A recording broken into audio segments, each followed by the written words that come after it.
देखो question number जो है इसमें क्या है, हम लोग अभी गुणनखंड सीख रहे हैं और ये 9 तथा 7 दोनों एक उभयनिष्ठ गुणज है।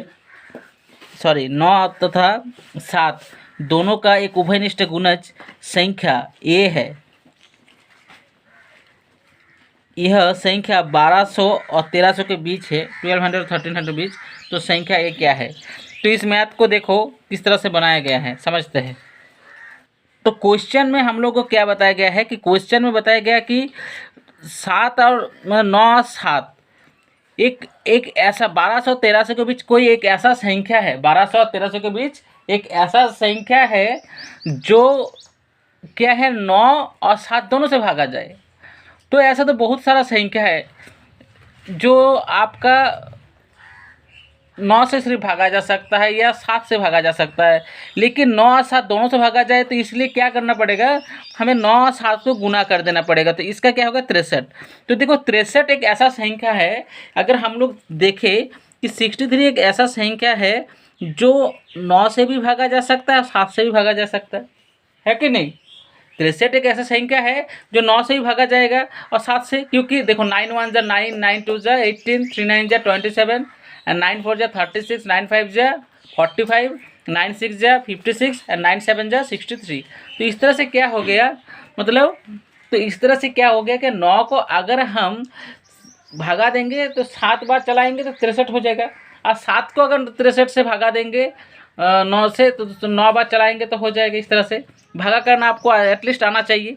तो 63 एक ऐसा संख्या हो गया जो 9 से भी भागा जाएगा और 7 से भी।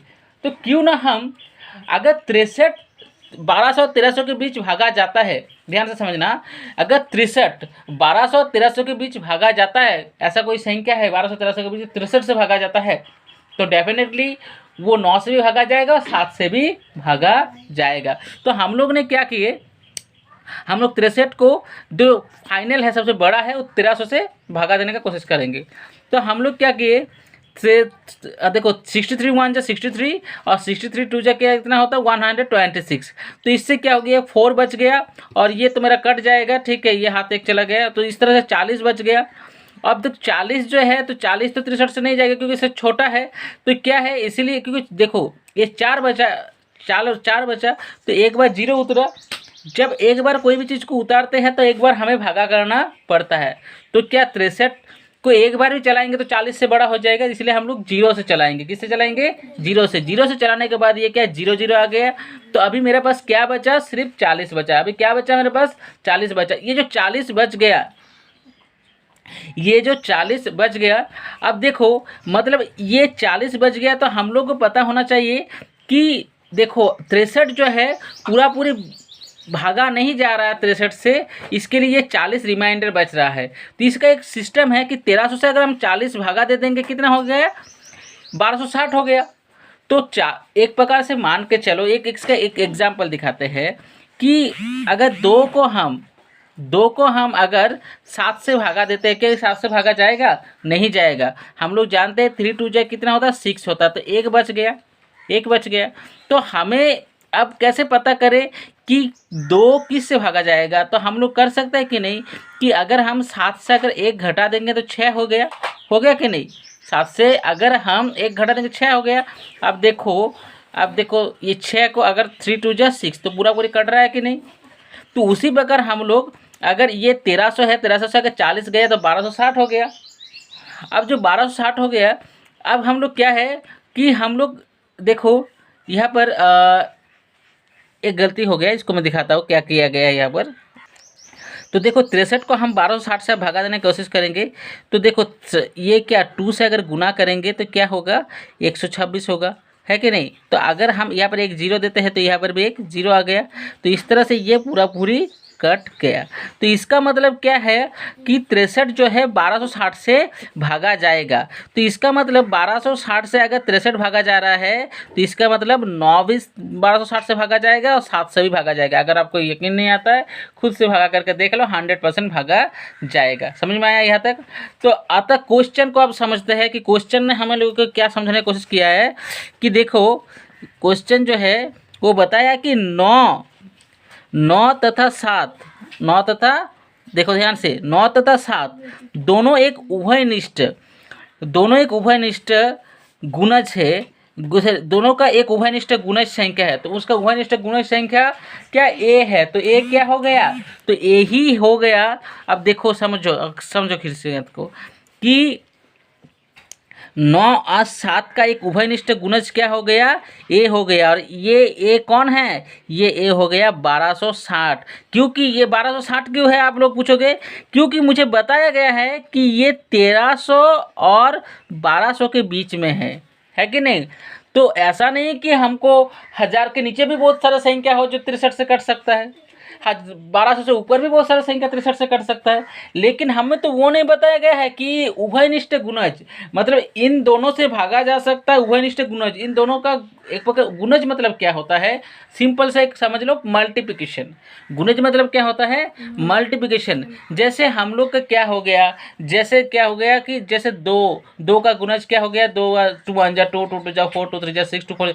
तो अगर आप 9 और 7 का एक प्रकार से गुना कर दे 63, तो 63 1 जा 63, 63 2 जा 126। तो अब 126 भी किससे भागा जाएगा, 9 से भी भागा जाएगा, 7 से भी भागा जाएगा। तो हम लोग को पूछा है कि इन दोनों का एक उभयनिष्ठ गुणज निकालो, मतलब एक प्रकार से जो 1200 और 1300 के बीच हो, मतलब 1200 1300 लिखना चाहिए, 1300 1200 लिख दिए, तो वो क्या होगा, वो संख्या हो गया 1260। देखो क्वेश्चन वही पूछा है कि 9 तथा 7 दोनों का एक उभयनिष्ठ गुणज ए है, दोनों एक उभयनिष्ठ गुणज ए है। यह संख्या 1200 तथा 1300 के बीच है, 1300 के बीच में है। ये जो संख्या है वो 1200 1300 के बीच में है, तो वो संख्या क्या हो गया, वो हो गया 1260 हो गया। तो वो संख्या क्या है, तो हम लोग का 2 नंबर आंसर मिल रहा है। तो इस प्रकार से हम लोग का क्या हो गया, ठीक है, कि इस तरह से हम लोग पता कर लिए 1260 पॉजिटिव और आपको पता चल गया। ठीक है, कोई क्वेश्चन, दैट्स फाइन।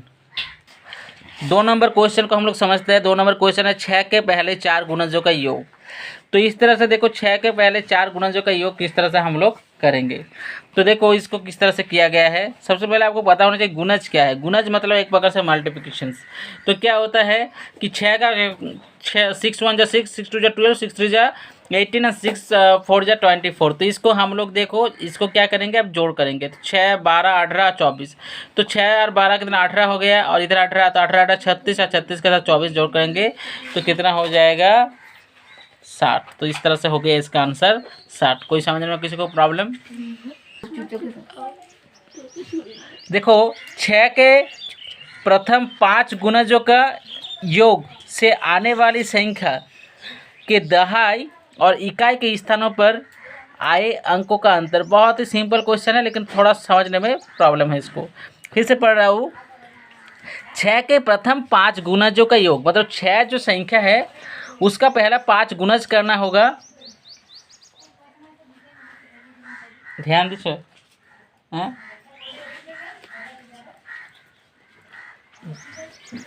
तो 6 के प्रथम 5 गुणजों का योग, मतलब 6 जो संख्या है उसका पहला 5 गुणजों का योग।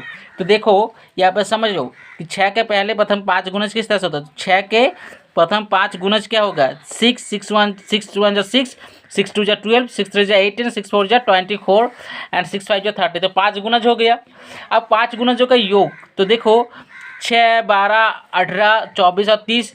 तो देखो ये 6 को 24 से जोड़ किया तो 30 हो गया, 12 से 18 को जोड़ किया तो 30 हो गया, और 30 का 30। इस तरह से ही जोड़ करना चाहिए ताकि इजी हो जाए। ठीक है, जोड़, क्योंकि ये 30 30 आ गया तो हम लोग 3 का टेबल पढ़ेंगे। 3 1 जा 3 3 2 6 3 3 जा 9। तो ये क्या हो गया यहाँ पर, तो इसने और भी आसान किया था 60 प्लस 30। तो इसको अगर हम लोग 3 3 6 3 3 या 9 कर देंगे तो डायरेक्ट 90 हो सकता था, लेकिन इसने क्या किया, इसके 60 और 30 किया, अब 90 किया। अब देखो ध्यान से, इस जगह इंपॉर्टेंट है। तो अब बोला गया है कि क्वेश्चन देखो क्या है 4 नंबर में, कि जो पहले गुणज जो है, तो देखो 6 के प्रथम 5 गुणजों का योग आने वाली संख्या के इकाई और दहाई संख्या, जो जोड़ हुआ उसके इकाई और दहाई संख्या के इकाई और दहाई तथा इकाई, देखो बात समझो, दहाई तथा इकाई के स्थानों पर अंकों का अंतर हमको, मतलब आए अंकों का अंतर हमें ज्ञात करना। तो इसका क्या है, तो इसका इकाई और दहाई कर दिए तो 90 का इकाई 0 हो गया, दहाई क्या हो गया, ये 9 हो गया। तो इसका अंतर हम लोग ज्ञात करेंगे। तो इसका अंतर क्या हो गया, तो दहाई माइनस इकाई, तो 9 माइनस 0, तो ये हो गया 9। समझ में आ गया सबको। 13 के प्रथम 7 गुणजों का योग किसके निकटतम है। तो ये मैथ तो बहुत सिंपल है, लेकिन इसका जोड़ थोड़ा डिफिकल्ट है। ठीक है, तो 13 के पहले 7 गुणजों को हम लोग देखते हैं कि हम लोग 13 का टेबल पढ़ते हैं। 13 1 जा 13, 13 2 जा 26, 13 3 जा 39, 13 4 जा 52, 13 5 जा 65, 13 7 जा 17, 13 6 जा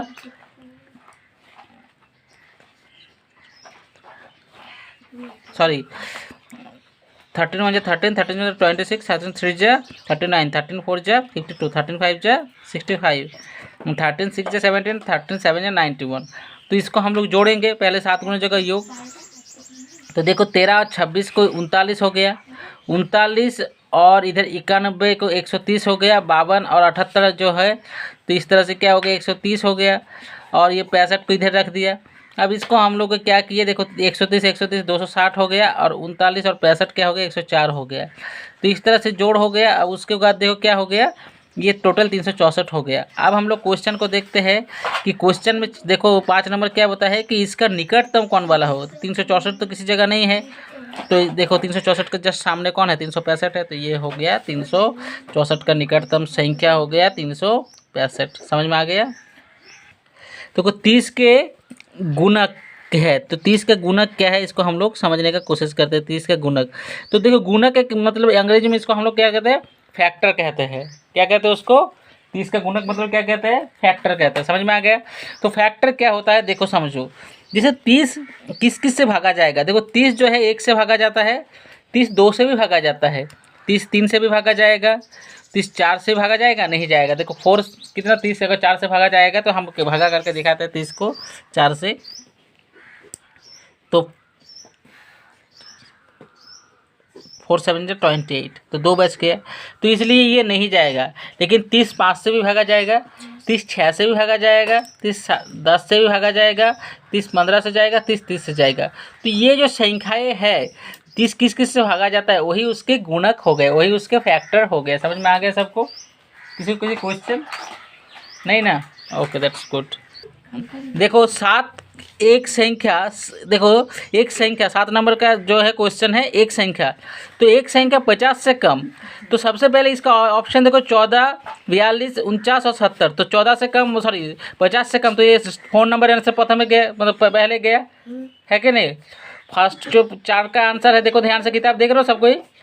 तो देखो ये 4 का आंसर पहले ही खत्म। ठीक है, तो एक संख्या 50 से कम, तो 4 का आंसर खत्म। अब देखो जो 7 का गुणज हो, तो 7 का गुणज मतलब क्या, 7 का हम टेबल करेंगे तो 7, देखो 7 का गुणज बढ़ेंगे तो 7, देखो 7 दूनी कितना होता है, 14 होता है, हैं 7 6 42 होता है, 7 7 जो 49, ये सब 7 का गुणज है कि नहीं।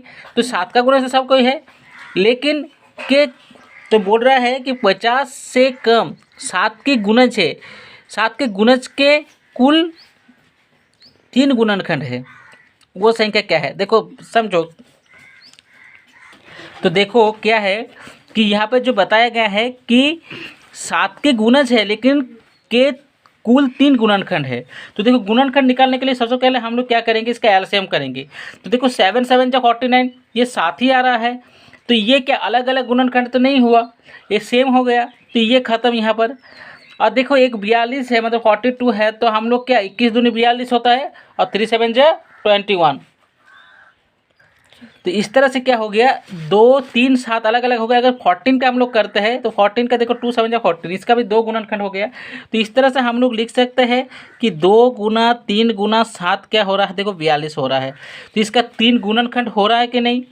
तो क्वेश्चन तो यही बोला है कि क्वेश्चन बोला है कि 50 से कम हो, 50 से तो कम हो ही गया। 7 का गुना जो 42 7 से भागा जाता है, और के 3 गुणनखंड हो, तो क्या हो, 3 गुणनखंड हो गया, तो वो संख्या क्या हो गया, तो वो संख्या हो गया 42। तो इस तरह से आंसर क्या हो गया 42। समझ में आ गया।